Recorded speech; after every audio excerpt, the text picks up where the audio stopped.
আড়াই বছরের বেশি সময় ধরে চলা যুদ্ধে রাশিয়ার কাছে 1,00,000 বর্গ কিলোমিটারেরও বেশি ভূমি হারিয়েছে ইউক্রেন। মার্কিন গবেষণা সংস্থা institute for the study of war এর প্রতিবেদনে উঠে এসেছে এই তথ্য।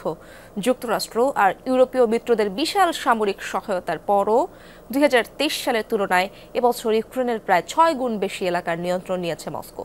বিপরীতে রুশ ভূখণ্ডের 1000 বর্গ কিলোমিটার এলাকা দখলে নেয় কিয়েভ, যার বেশিরভাগই পুনরুদ্ধার করেছে পুতিন বাহিনী।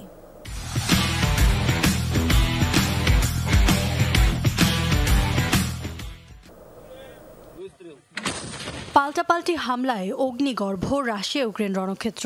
মার্কিন প্রেসিডেন্ট হিসেবে ডোনাল্ড ট্রাম্প দায়িত্ব নিলে প্রায় 3 বছর ধরে চলমান এই সংঘাতের শেষ হবে এমন প্রত্যাশা অনেকের, কিন্তু ট্রাম্পের অভিষেকের আগে নতুন করে চড়ছে উত্তেজনার পারদ। আগুনে যেন আরও ঘি ঢালতে চাইছে বিদায়ী বাইডেন প্রশাসন। মেয়াদ শেষ হওয়ার 2 মাস আগে ইউক্রেনকে রুশ ভূখণ্ডে দূরপাল্লার মিসাইল ATACMS ব্যবহারের অনুমতি দিয়েছে তারা। সরবরাহ করবে বিতর্কিত অ্যান্টি পার্সোনেল ল্যান্ডমাইনও। অবশ্য যুদ্ধের শুরু থেকেই পশ্চিমাদের ব্যাপক সহায়তার পরও মস্কোর বিপরীতে খুব একটা সুবিধা করতে পারেনি কিয়েভ। এরই মধ্যে রাশিয়ার কাছে 1,10,649 বর্গ কিলোমিটার এলাকা হারাতে হয়েছে ইউক্রেনকে।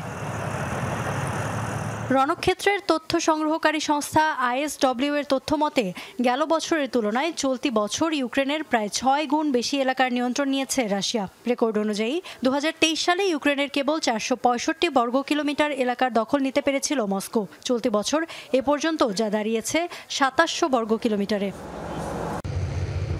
রুশ বাহিনী সবচেয়ে দ্রুত অগ্রসর হচ্ছে পূর্বাঞ্চলীয় ফ্রন্টে। 1 সেপ্টেম্বর থেকে 3 নভেম্বরের মধ্যে ওই ফ্রন্টের প্রায় 1000 বর্গ কিলোমিটার জায়গা দখলে নিয়েছে পুতিনের সেনারা। বিপরীতে রাশিয়ার একমাত্র কুরস্ক অঞ্চলে কিছুটা এগোতে সক্ষম হয়েছিল ইউক্রেন। দখলে নিয়েছিল 1171 বর্গ কিলোমিটার এলাকা। তবে গেল 1 মাসেই দখলকৃত এসব এলাকার অর্ধেকের বেশি পুনরুদ্ধার করেছে রাশিয়া। অঞ্চলটিতে মোতায়েন করা হয়েছে 50,000-এর বেশি দক্ষ সেনা। তীব্র প্রতিরোধের মুখে পিছু হটতে বাধ্য হয়েছে জেলেনস্কি বাহিনী। কুরস্কে ইউক্রেনের পিছু হটাকে কৌশলগত বিপর্যয় বলছেন অনেক বিশ্লেষক। কেউ কেউ মনে করেন রাশিয়া ইচ্ছে করেই অঞ্চলটিতে শত্রুপক্ষের সেনাদের এগোনোর সুযোগ দিয়েছিল। উদ্দেশ্য ছিল নিজ দেশের ফ্রন্টলাইন থেকে ইউক্রেনের মনোযোগ সরানো, আর এই কৌশলে সাফল্য পেয়েছে মস্কো।